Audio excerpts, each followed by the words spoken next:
Oh You Thought Podcast, the place where you get a heavy dose of positivity, sarcasm, knowledge, and ratchetness. Enjoy the show. What up, everybody, and happy Friday for those of you that live for Fridays and the weekend. Like I said on my social media post an hour or so ago, I wasn't gonna record my podcast today because I wasn't feeling too well. Haven't been feeling well this week, but good old Twitter, they always provide you with these little jewels that you just have to comment on. And the fact that I have a podcast platform, I feel it is my duty to speak on these things. So this episode is going to be a little bit different than the other episodes. Number one, I still don't have a rap verse. The last rap verse you got from me was for the D challenge, I believe. And so, yeah, I'm just not in the rapping mood as of lately. But no, for some of you, this might just sound like one long read. Like, I got a nice size docket today of people and things, ideas, situations that I just want to just give my opinion on. And so, you know, a lot of the segments that I do from week to week, you probably won't hear them this episode. But with that being said, I just want to make sure that I don't forget anything that I really want to say. And it's kind of ironic. My Oh You Thought moments will coincide to some of the reads that I'm going to give some people later on in the show. And so I will keep my Oh You Thought moments because, yeah, they're still valid. And I still want to talk about these. So let's just go ahead and jump right on in. Oh, you thought that your tweet gave so much truth to the world that you felt it was okay to say what you said. And no, I'm not going to give this lady's name because there's something about me, like when I run into some of these racist people or some of these clueless people, I don't like to give their name any power, so I don't say their names. And so I'm not going to say the person's name, but I randomly came across her tweet and it said, honestly, 10 years ago, I heard nothing about racism or race hate crimes. Obama set race relations back generations. Sad. Ma'am, how? How? And I'm so tired of some of these Trump supporters or some of these people in general. And number one, I always say this, when I say Trump supporters, I know there's some good people out there that just happen to support Trump and they're just totally lost in the sauce. But a good majority of these people are racist, are hateful. They tweet stuff out like this every single day. And it's just like, no, I do not understand the correlation of you saying that you never heard anything about racism or race hate crimes until Obama was in office. Lady, from looking at your picture, you look older than me. Okay. Maybe you're like 50 something. So you definitely have lived to see somebody suffer through racism. So get out of your bag, lady. Get out of your bag, because it's people like you that live in their bubble, like nothing ever happens. And then when you decide to step out of your bubble and see everything that people of color or other people that refuse to walk around like nothing is going on, when you finally get into that world, you're shocked and appalled and you want to blame everything on Obama.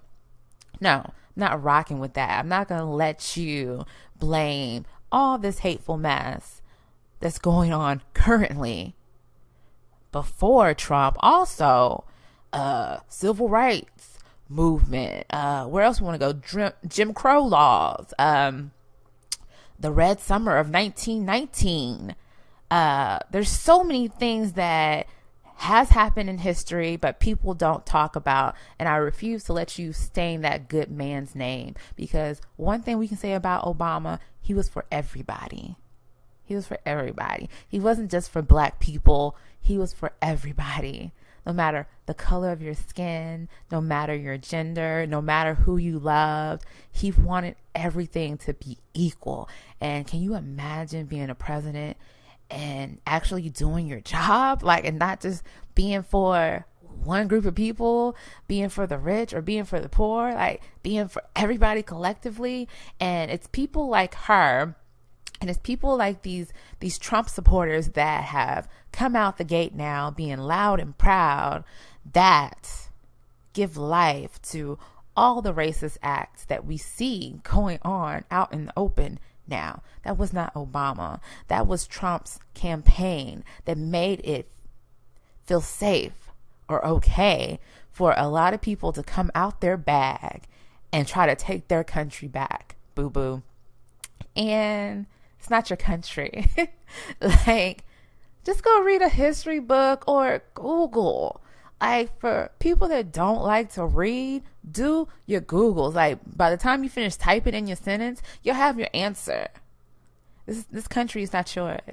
And Americans, they love to pride themselves on being this big melting pot, and everyone is somebody. Everybody can come here and get a nice life and work hard. But no, my people are still suffering, and minorities as a whole are still suffering. So yeah, so that lady, like, I saw that and I was just like, no, not today. She had to make it to the show.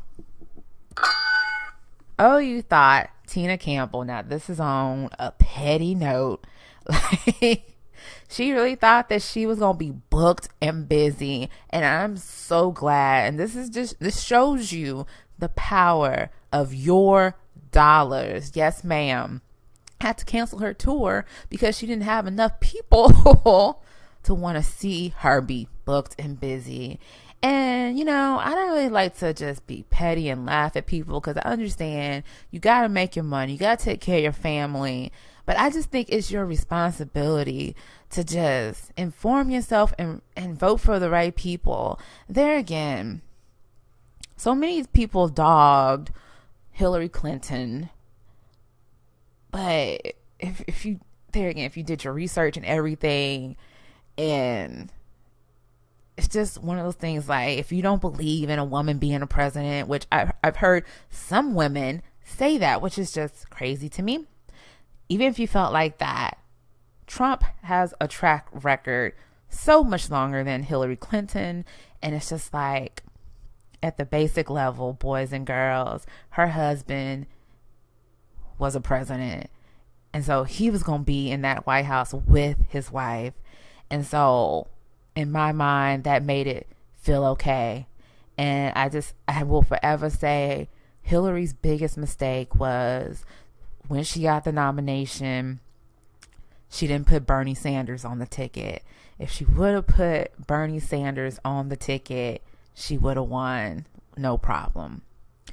So with that being said, Tina Campbell, you come out saying that Trump is a man of God, and, you know, he was aligned with your religious beliefs. And it's just like, Miss Campbell, I was going to say girl, but I'm going to put some respect on your life and your name, because you are a child of God. But you really thought that Trump was going to be the one to just stabilize and just keep things going the way Obama had the country going? Like, did you not see any of his rallies prior to being elected? Did you hear his speeches? Like, did you hear any of that? Like, if you just would have picked up on one, I'm pretty sure you would have clicked the other name. And so I'm sorry to hear that you're not booked and busy, Miss Tina Campbell. But I'm pretty sure that tide will turn around. I'm pretty sure Your sister Erica will have to work really hard to get the fans back in your favor. And for me, like, I think I'm just done with Mary because there again, it's the power of your dollars and me watching your TV show. I'm just not going to give that to you because I'm sorry. Like, yes, you have the God-given right to vote for whoever you want to vote for. But the people that were negligent and voted for Trump, you have to feel some type of way unless you're racist and you're happy with how everything is going in this country. But yeah, I'm not vibing. Okay. This one, non-political, non-racial, but this is one I really still want to talk about because I think it's just plumb foolish. And yeah, I'm country. I say plum a lot. I get that from my mama. And I'm going to need Amazon to come to the front of the church because what are y'all thinking with this Amazon key? So you're going to tell me that I got to pay almost $300 to set up this system in my house just so I can have this system whenever I order stuff, that the delivery person can use a key to my God-given home that I pay my rent for, my mortgage on, whatever, to come in my home and drop off my package. Nah, I'm not rolling with it. I'm not rolling, like, because there again, then it'll be something else. Then these cameras, now see, I'm going in a different direction with this. Then these cameras can be in my house and you can be looking at other things. You can be just all in my business. I already feel like the government or these smartphones are too intrusive. Case in point, me and my best friend, we were having a conversation about Mark Cuban this morning.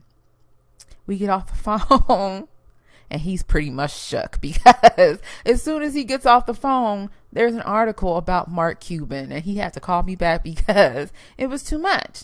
And it's just like one of those things, like, how do you, like, simple thing is like Google. How do you actually predict what I'm truly getting ready to say? And I've only typed 2 letters.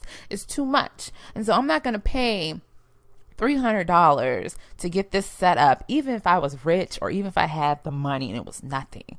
Ain't nobody coming in my house be like, no, that package, it can sit outside. It can sit in my mailbox. I can go pick it up, but you are not coming in my house or my apartment. I just imagine all the loopholes that can happen to where you get some crooked people, because there's bad people in everything. Get some bad people that start setting up a ring or something, that they learn how to outsmart the system, because there's always someone that can outsmart the system. And here we go. Almost Christmas time. Black Friday is upon us, which is a whole nother discussion. Now we got people going in people's houses, stealing their stuff or never delivering their stuff, or delivering their package and then stealing their TVs, computers, blah, blah, blah, blah.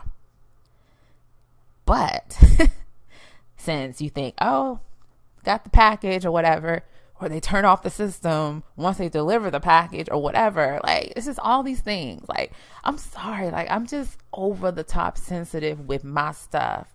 And yeah, you can't take this stuff with you, but it just seems like some stuff is just simple. And that just doesn't sound like a good idea. And even when Amazon, they were talking about doing the whole, what's the other thing? The thing that flies in the air that takes pictures, or they drop bombs over in different countries. What is that thing called? Well, you know what it is. I just can't think of it. But they were talking about using that to deliver packages the same day. And it's just like, we want everything so fast. Why can't we just wait like a couple of seconds, sis? Like, just a couple of seconds, like, real talk. And so, yeah, I don't know. I'm not vibing with it. I'm not going with it. Like I said, if I was rich, I still wouldn't do it. Okay. So now we're going to transition into the stuff that I really, really needed to talk about. And it was on my heart. And so I was just like, this must be said. And so I'm going to transition into the topic surrounding the Houston Texans. And I'm going to go into something else. But to get to the Texans, why can't I say Texans today? Because it shouldn't be said. I'm definitely done with the NFL, but we'll get there. We will get there. So, like I said, this is episode 33 of Oh You Thought podcast. My name is Fallon. I'm coming to you from Houston, Texas. And I just hope you really dive into this episode. And I excuse the freeness of this episode, but I really think this episode is really going to come out to be a really good episode just based on things that I've seen and conversations heard. And, you know, I'm a quiet person, so I observe a lot of things through conversations with friends, family, whatever, stuff I see on social media. And sometimes my brain just gets a little fed up and I just feel like I have to just push some of it out. And so let's just kind of back up a little bit and talk about my week. And so I've been binge watching this TV show, Switched at Birth, and this really turned out to be a great TV show, and it really shocked me. I've heard a lot of people talk about the show, but I was just like, it can't be that good. And so I get into season 1, episode 1, and I'm already hooked. And so I've been binge watching 2 weeks, maybe going on 3 weeks. I'm on the last season that's on Netflix. I haven't Googled it to see if it's only 5 seasons because I don't want to end up coming across what happens in the last season if it's still not a current TV show. Okay, so in season 5, and I want to say kudos to whoever is the writer of this show. Either I'm thinking it's a Black person or it is a non-Black person that is very, very, very socially aware with everything that's going on in the world. Like these episodes, like they deal with good stuff and they do it in a really good way. So there's teaching points and learning points and just bravo. And I say that to say this, to go into the episode that I'm going to correlate to race issues. And in this particular episode, the kids are now in college and, you know, most part dealing with regular college stuff. And the last couple episodes that I watched, they have been leading up to, you know, this racial divide, almost racial problems. And the episode before the major episode I'm going to talk about, it was Halloween.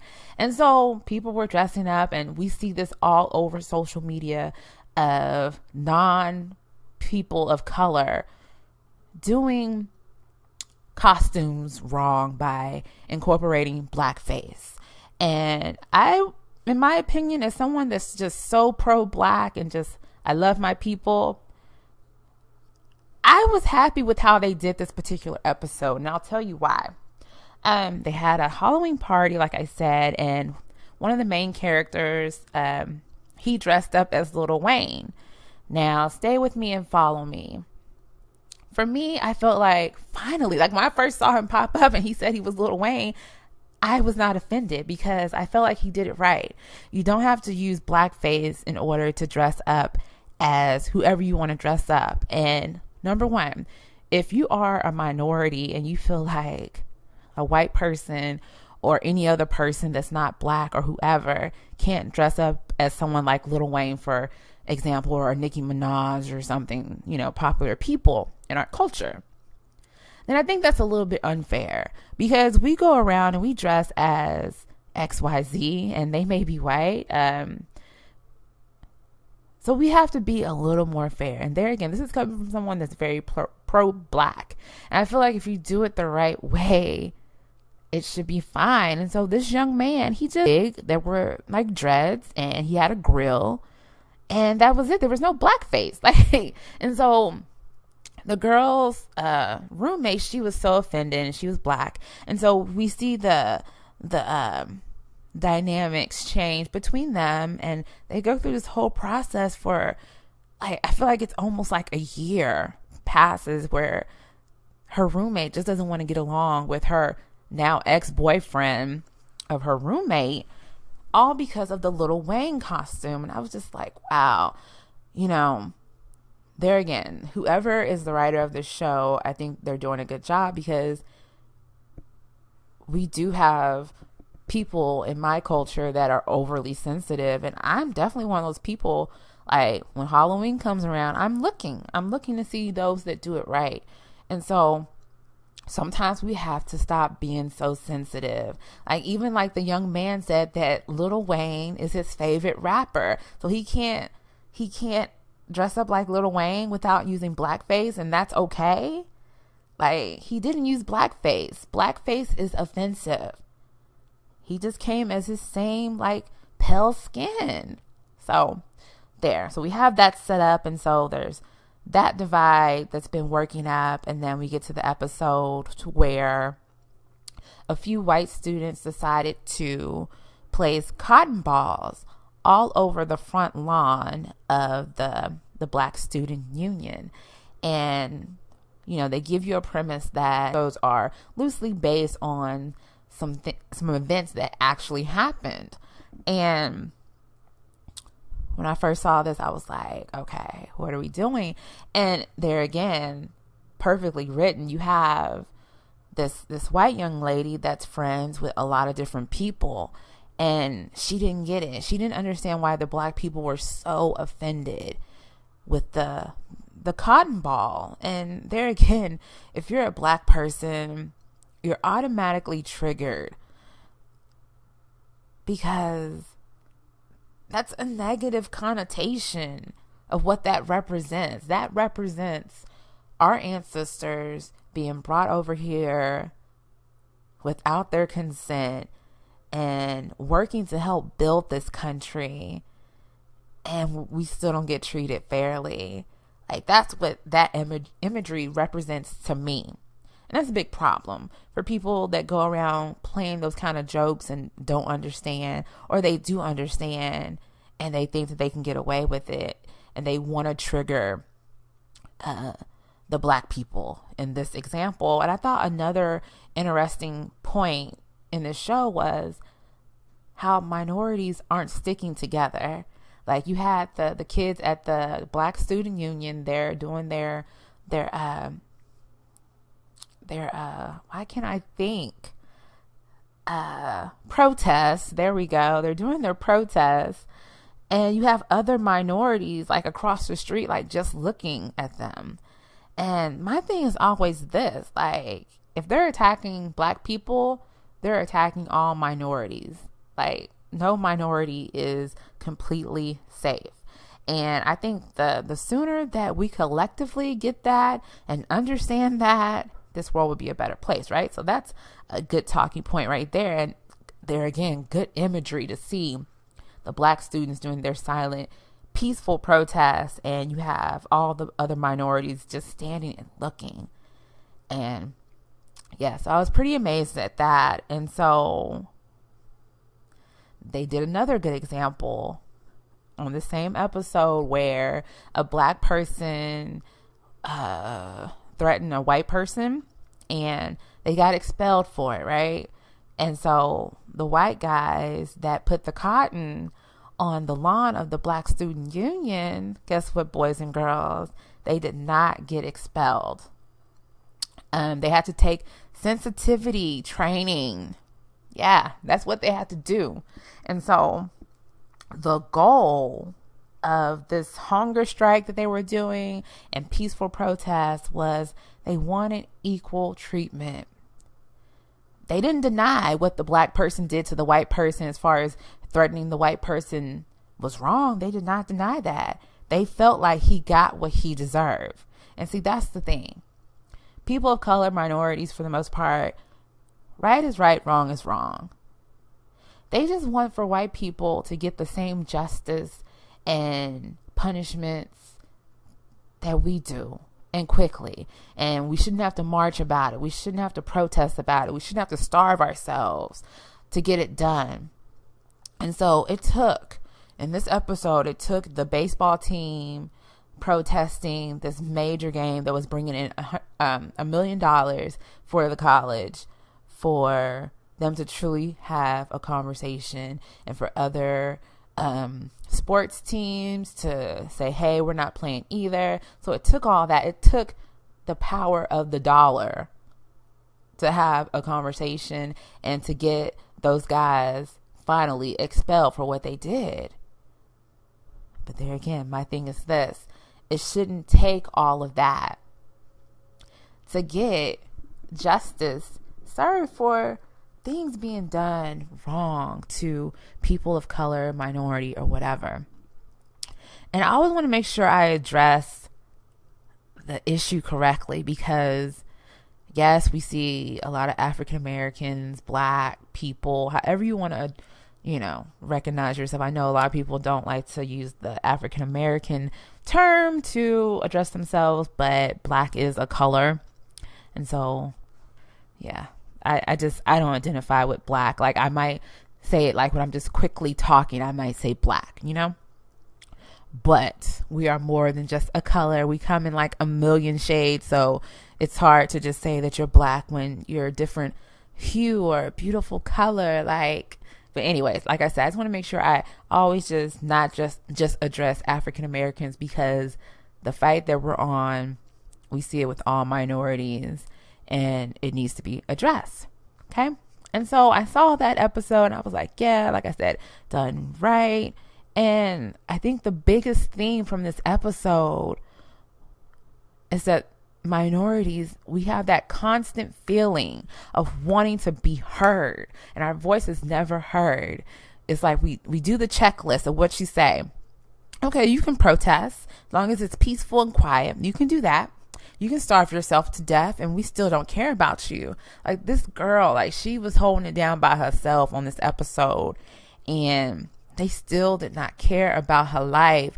And she kind of it was a big moment for her to realize that she's up here starving. She passed out and all this stuff, and they did not care. She said her life did not matter. And that's the feeling that a lot of people, a lot of Black people, minorities, feel every single day. Can you imagine carrying that weight around you every single day?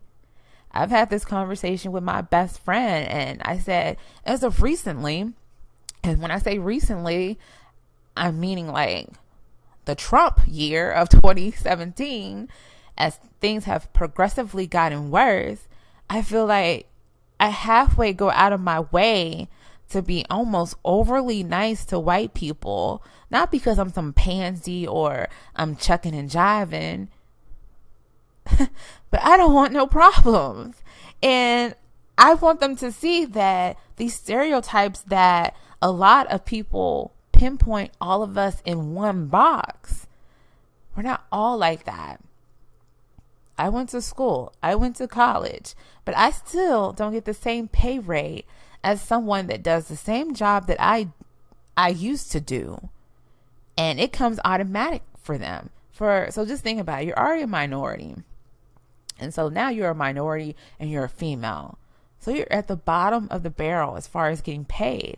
And going back to what I just said, I shouldn't have to feel like that I have to be so overly nice when I see white people out in public and speak and say, hi, how are you doing? And all that stuff there. I should just be able to just be in this world and not feel like there's a target on my back.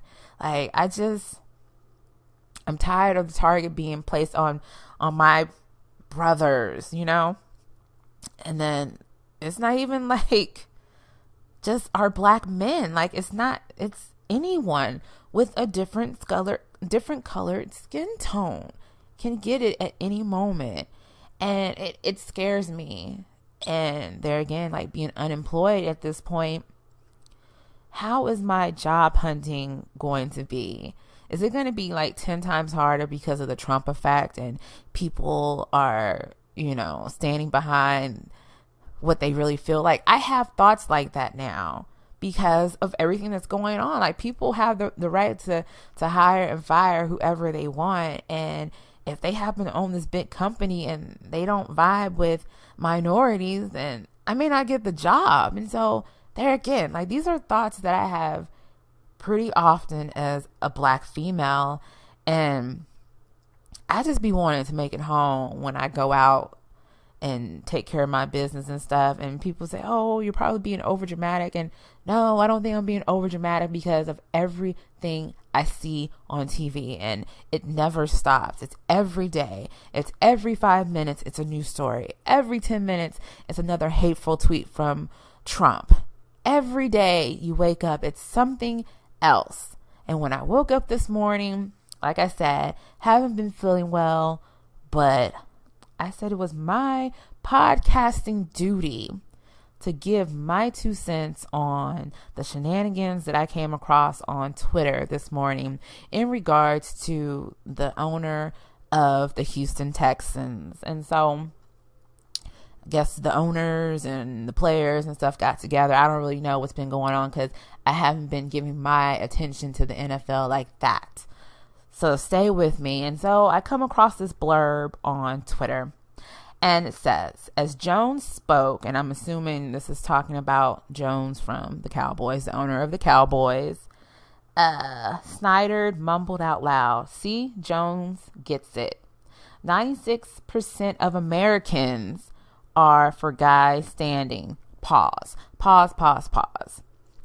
I have my degree in psychology, right, people?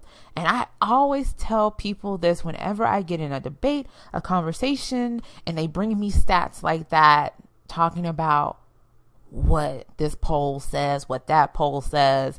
My very, very, very first statistics class at Southern University, the best HBCU in the country.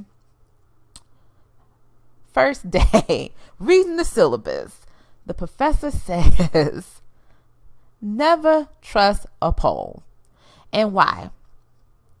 Because you don't know who the controlled population is. This 96% that they're talking about in this quote, it could be 96% of a room of white men. It could be 96% of a room of old white women. It can be 96% of Trump supporters. Who is the demographics for this poll? How do you get 96% when there's so many different other people who are vibing with let the players take a knee if they want to? You even have veterans that are saying it's okay for them to take a knee. They get it. So where do you get this 96% from? So when I saw this 96%, it says 96% of Americans are for guys standing. Motherfucker. And I'm sorry. Not sorry. There again, we're talking about grown people. So this 96% of wherever you got it from, they're giving their opinion on what a grown person can do. Who gonna pay my rent?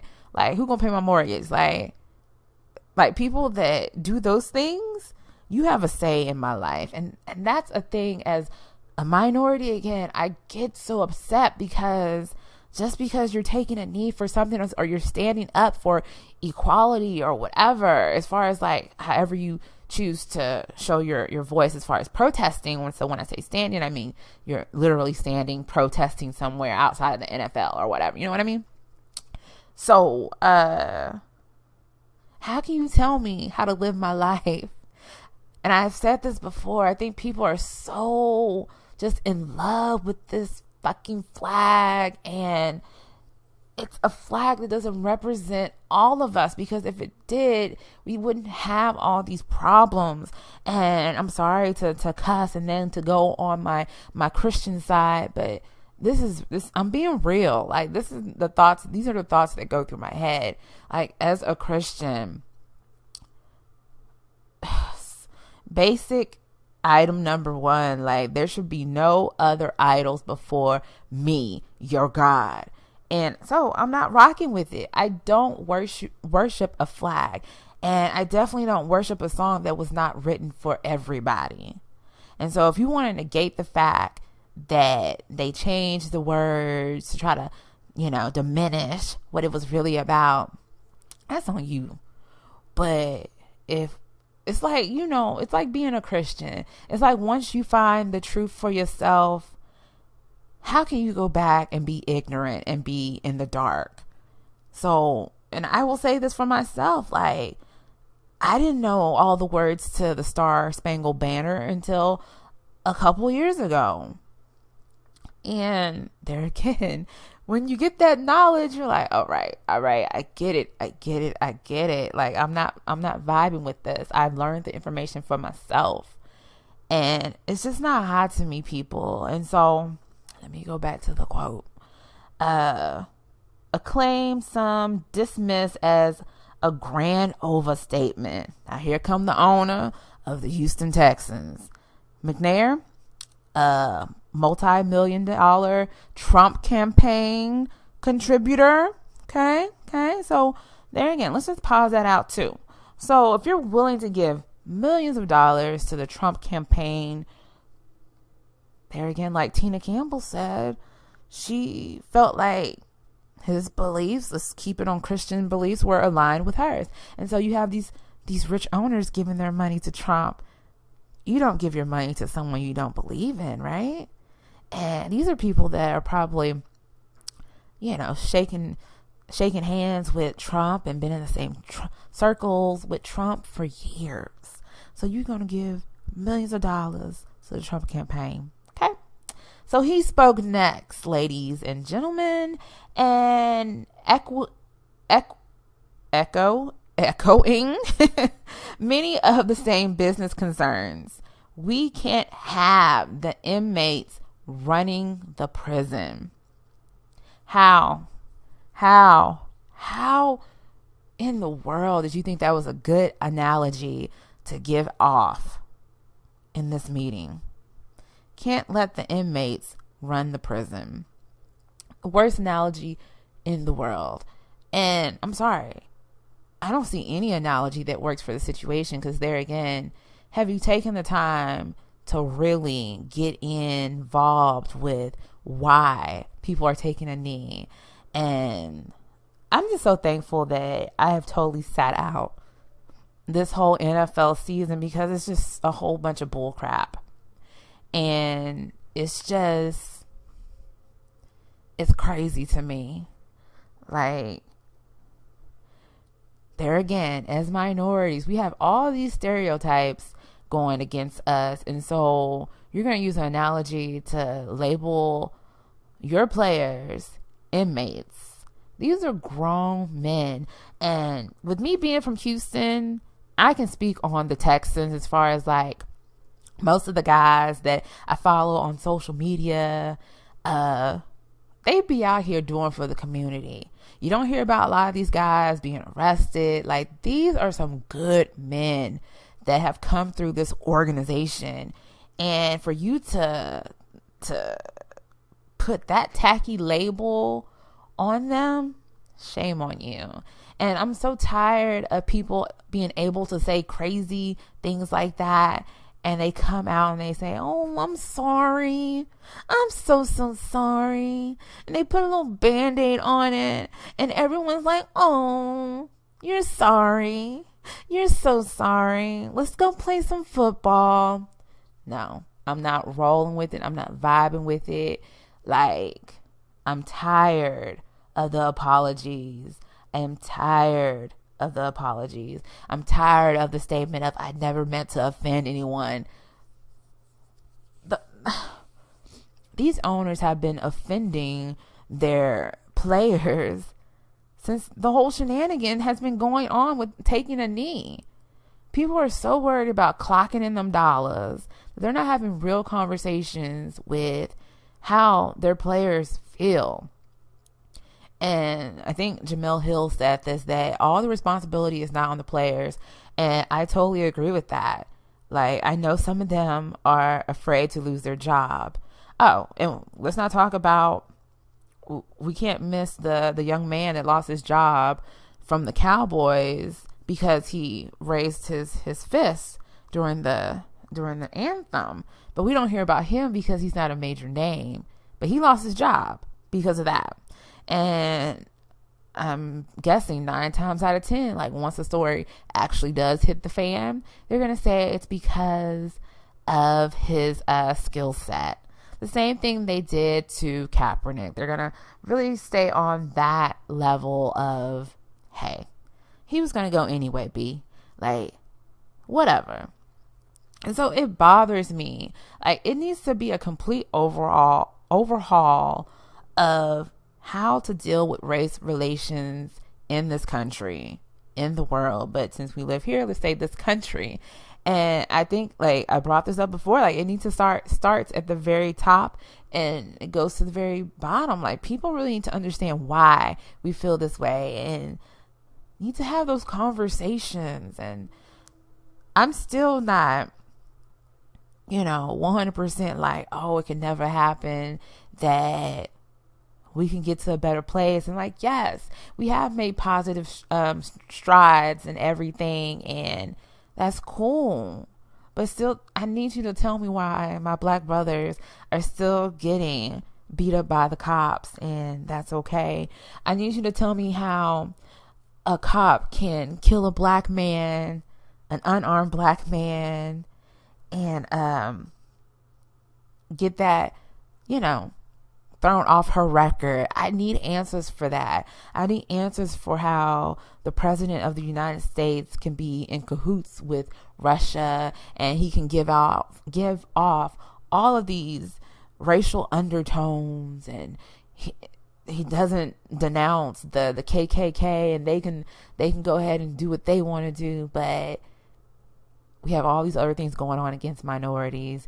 You're still talking about a wall, and Puerto Rico is like the abandoned, like, stepchild that nobody cares about when it's a part of the United States.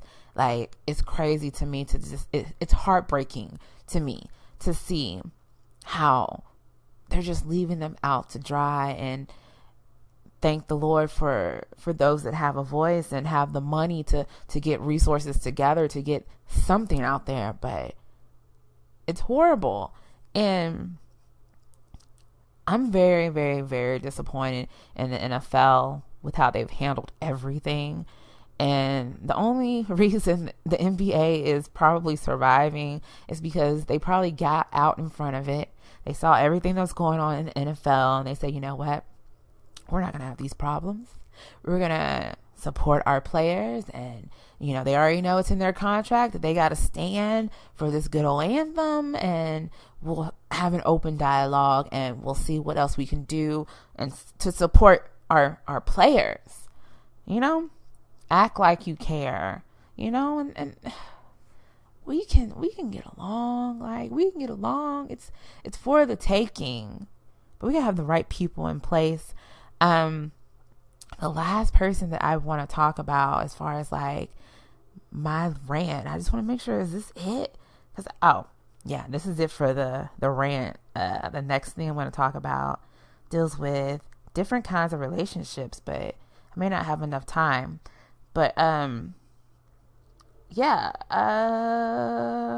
remember the cop in Tulsa that shot Terrence Kutcher. Basically, that shooting, that murder is being taken off her record. And we already know that she got paid for her time off. So she really made out, but this family still has to mourn the death of their husband, their brother, their uncle. His name mattered. His life mattered. And there again, the black community is left with anger. We were left with questions, and we just want to know why. Why? And so that's all of my rants. But like I said, I wanted to talk on relationships really briefly. And then I guess everything else that I want to talk about will come in a later date, or it just doesn't matter at this point. But I do want to get a shout out to a glow up to Deshaun Watson, since I was talking about the Texans. And just thank you for the work you have done in this community since you have come to this community. And he recently helped furnish 176 homes in the Houston area. So a glow up to Deshaun Watson. Keep doing great things, and you're going to be blessed for life. God sees everything, and it's just, I don't know. I really love to see stuff like this. Like, he gets it, and I love it. And then also JJ Watt, glow up to him. He recently came out and told everybody how the money is going to be handled that he raised. And I think it's really good what he has in store, rebuilding houses, child care programs and everything, and food. And it's a lot of money. So I pray that those that really need it, they really get it. So I want to glow up those two people from the Texans. And now I just want to, I want to give my opinion on different kind of relationships. And hopefully I won't talk too long. And I want to talk about friendships. I want to talk about romantic relationships. And I want to talk about family and even work life relationships, because all relationships matter, right? And so this thought came across my head last night. There again, I'm on social media and I see different things. I hear different conversations. And I think, like, for, my personal opinion, I think a lot of people don't really know how to foster good relationships of different kinds, right? And by no means am I the perfect person in any kind of relationship that I'm getting ready to talk about. But I have lived, I have learned, and here we go. Number one, I feel like any kind of relationship that you have, it should definitely, I think the best analogy of what a good, healthy, positive relationship looks like is a bank account, right? You have a bank account. You don't want to let's say a savings account. You don't want to constantly go in your savings, right? You want to have a positive relationship to where money is coming in and barely any money is going out of your savings. And so the money coming in, that's how all those other relationships are feeding you, right? And the input going out, the output going out is how you foster and grow the relationships with the people putting in positive vibes. Let's just say positive vibes, right? And I think a lot of us, we get lost in the sauce. I don't know why I've been saying that that phrase a lot lately, but whatever. A lot of us get lost in the sauce because we're people pleasers. Number one, this is me.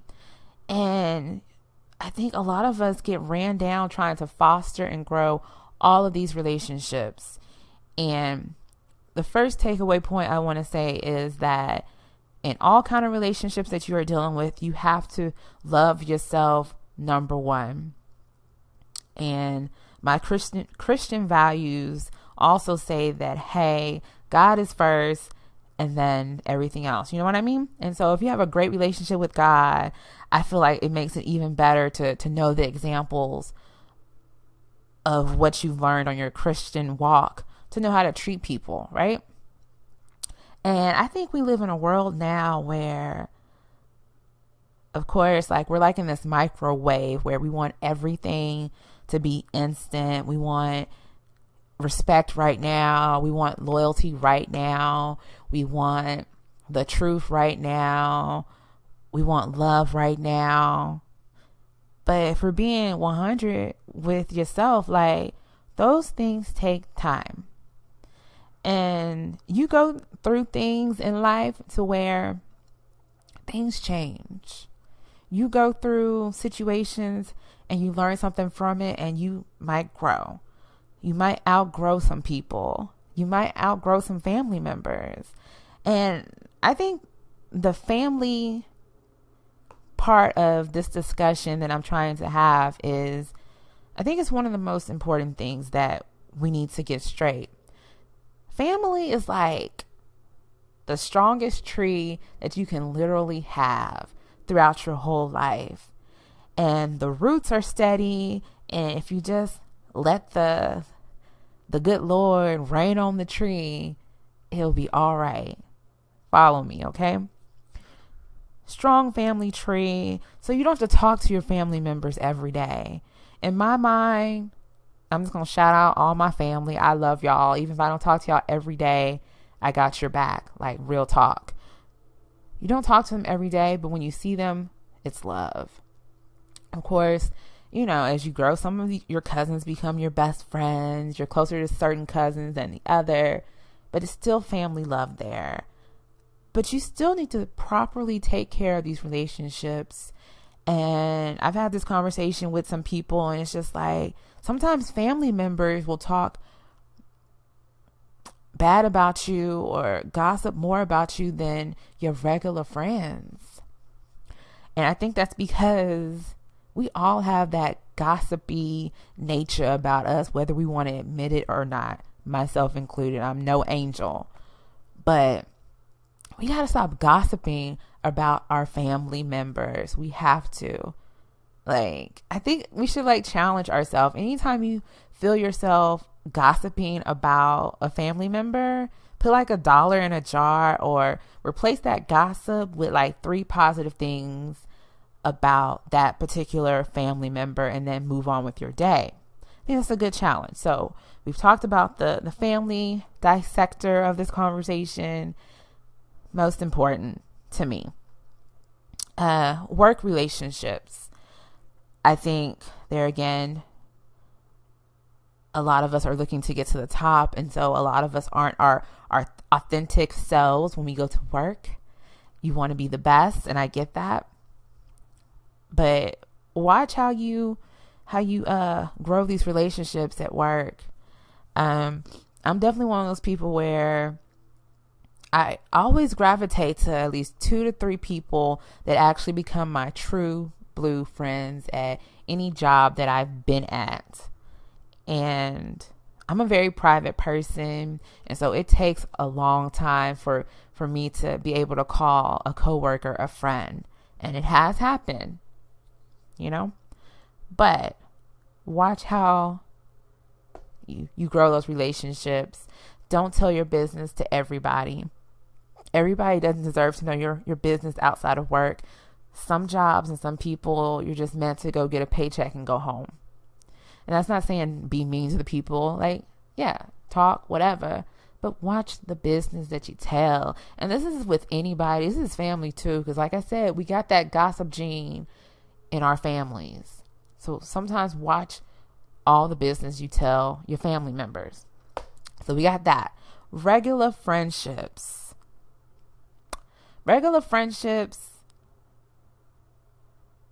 I want to make sure I say the right thing, because I think nowadays a lot of these friendships seem to be one-sided, where the person makes sure the other person is always consistently okay, and the other person thinks, oh, if you're not checking on them, then you don't want to be their friend. And it's just, from me personally speaking, and friendships that I've been through my whole life,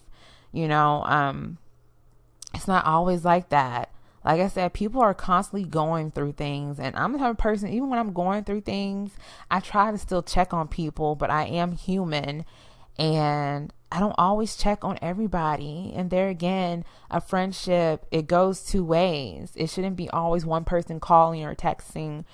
It should be, if I'm currently going through a lot of shit, you should be checking on me too. It should just be easy flowing to where no one ever knows who's really checking on who. It just happens. And I really want to take this moment to just really shout out my best friend. I'm truly thankful to have this man as my best friend. And it's been a journey. And I only say it's been a journey because of my romantic relationship with Mr. So they've been in my life pretty much the same amount of time. And it's just good to have a friend that will keep calling to make sure that you're okay. He knows everything that I go through as far as being sick and all this stuff. And he's a really good friend. And it's just our at this point, I feel like our relationship is pretty much automatic. And there again, communication is important with all relationships. And when I don't feel like talking, or if I'm going through something that I don't want to verbally talk about, I'll just say, hey, best friend, I don't really feel like talking. And I'll even make sure to ask, but are you okay? Before I go silent or whatever I do. And so I make sure I do that for my best friend. And there again, there's levels in relationships and friendships. Like, he's earned the right for some of the things that I allow to happen, as far as like all the phone calls and all that stuff, because we have been through things together when no one else was there for me through certain situations. He was there for me. And when my daddy died, he was there for me, whether he knew it or not, through our conversations and all that stuff. He was there for me. And, you know, my biggest like shout out for our friendship was the fact that when Mr. told me that I couldn't be friends with him anymore, he still would hit me up. And I'm just very thankful that he just didn't go away in that moment. I always tell him that, and I always make sure I remind Mr. that, hey, you almost cost me my best friend. And thank the Lord that me and Mr. are finally in a good place with my male friends that I've had since forever. And my best friend, like, he is finally okay with me being best friends with this man. And so he finally gets it and all this stuff. But certain people also think, like, when you get in a relationship, you act different. And I want to speak on this as well. And there again, I'm a private person. So sometimes, most of the time, you don't even know when I'm in a relationship or not in a relationship. And there again, the person that truly always knows is my best friend. And I didn't even really tell him about me and Mr. talking again until it was a couple of months in, I feel like. And so I say that to say this. I don't operate differently when I'm in a relationship. And for those of you that get in your feelings or whatever, when you see me post something, not even saying his name, but it's a moment that makes me happy. And sometimes when I'm on social media, it's like therapy for me, and I don't care. Like, I want to be able to post certain things, so when I go back in my time hop or something, I see it. And it makes me feel a certain way to remember, a bad feeling or a good feeling, but the memory is there. Like, yeah, I used to have a journal, but I don't feel like writing. So I just tweet happy moments. And I'm also trying to get out of my own head with the fact of saying that, hey, you deserve to be happy. And stop the negative talk of, if you post about Mr., then it's not going to work out and all that stuff. Because just a few episodes back, I talked negatively about a situation, but we talked through whatever happened and we're good. And, you know, like, it's just, especially if you have a best friend or a friend that's of the opposite sex and you get into relationships, the dynamics have to somewhat change. Like, can you imagine me being with my dude and one of my guy friends calls me at like 5:00 in the morning, or, you know, just to talk? Like, that's disrespectful to my man. And I'm old school with how I operate with all kinds of friendships and relationships. And I just feel like there's a respect level with how you communicate with people. And I had a best friend before my current best friend, and we ended up not being friends anymore once he got into a relationship. And it was just like one of those things, it really hurt me because I was always there for him when he didn't have his car. I would drive all the way to the north side to be a good friend to him.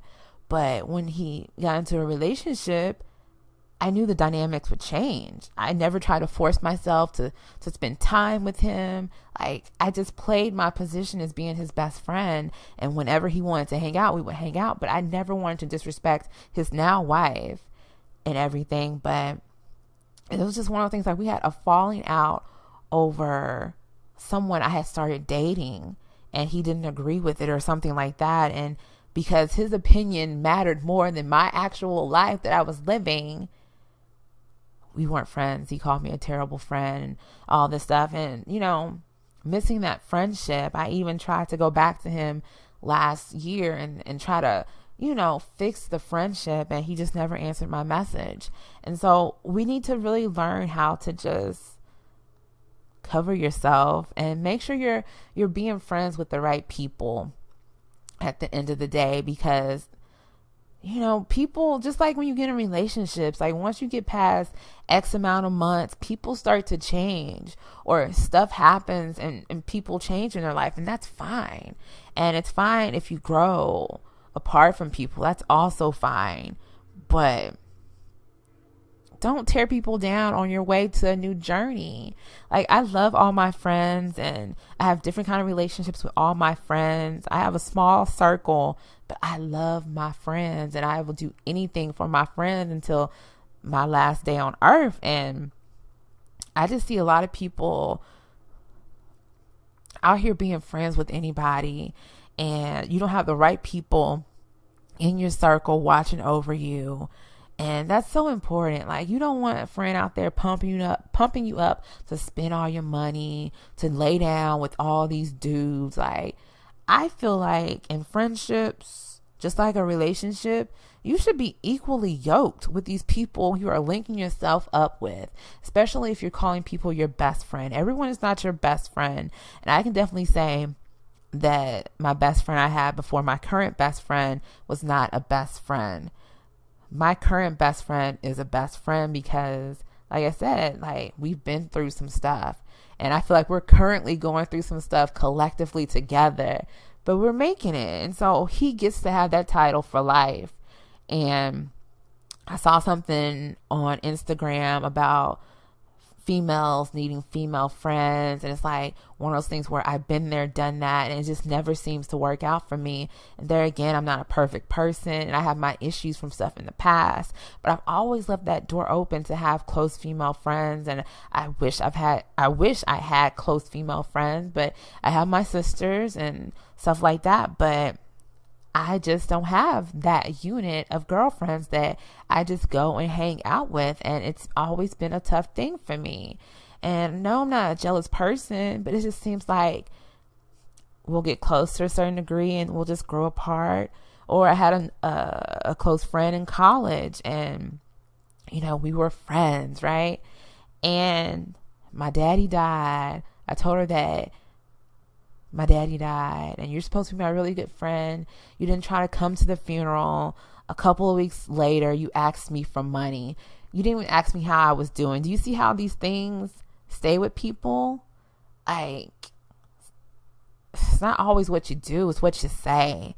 And for it to be that early on, and for this lady to ask me for money instead of asking how I was doing, to me, my brain instantly turned off. And I've tried to reach out to her and try to make her be my friend, or try to get past that, and it just never works because people are just so unaware. You know what I mean? And so it's things like that. And going back to my daddy's death, like, people show you who they really are in situations like that. And not one of my friends showed up to that funeral. And this is my daddy that passed away. You know what I mean? Like, my daddy. And so it's things like that that will forever remain in my head. And it's just like, where were you when I really needed you? Or that whole notion of, you wasn't with me when I was shooting in the gym. Like, so those people that really make an impact on my life, or those that had the balls enough to say I'm sorry, or those that had the welcoming heart to accept my apologies, because there again, I'm not perfect. But I guess the big takeaway that I want to give is, watch who you call your friends. Watch who you give your heart to in a romantic relationship.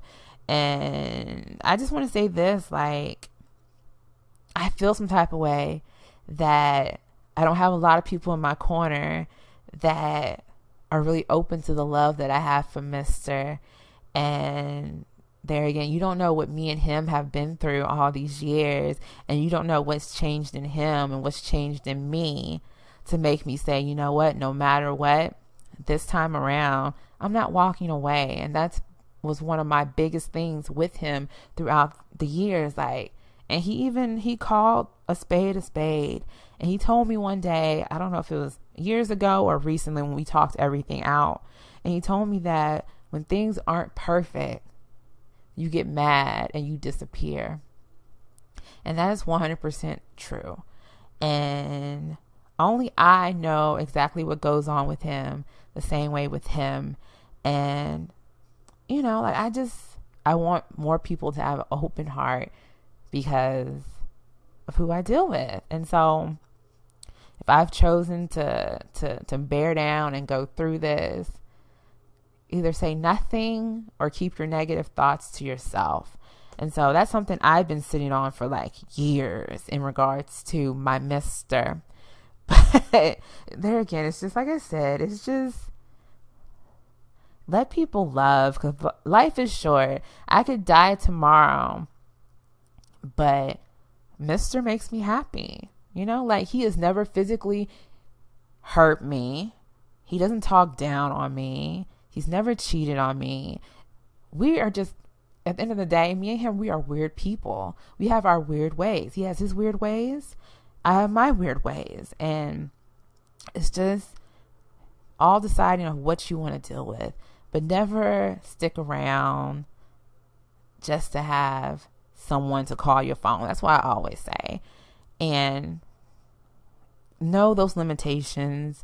Know when it's not right. And when it's not right, you gotta leave. And that is with any kind of relationship, is basically what I want to end this conversation with. Like I said, I know this episode will kind of feel like a long rant, but just bear with me. There's some little jewels in there, and hopefully you enjoy this episode. I do want to say, since the title of this episode is Everyday Be, that this week marked the 15 years since one of my favorite movies came out, Paid in Full. Came out in, let's see. Yeah, 15 years ago. Came out in 2002. And so, yeah, if you've never seen that movie before in your life, get your life together and watch Paid in Full, B. It's a good classic movie for the culture. So with that, I hope you have a wonderful weekend. If you haven't already, listen to the Big Crit album that dropped today. I'm going to be doing a special Big Crit episode with my best friend. We're going to dive into the album that dropped today. So be looking for that. The episode will be dropping soon. If you're not following me on social media, please follow me. Follow me on Instagram, OhYouThoughtFallon. That's FALLON. Twitter, Pretty and Smart 81. That's Pretty, the letter N, Smart 81. My website, OhYouThoughtFallon.com. What else? You can email me, OhYouThoughtFallon@gmail.com, if you want to tell me how I'm doing, if you want to ask me advice or whatever the case may be. Just let me know. But like I said, y'all be blessed. Y'all be careful out there and have a great weekend. Until next time, remember to glow up, bless up, stay prayed up, and hold it down. Hold it down. Hold it down. We gon' hold it down. We gon' hold it down.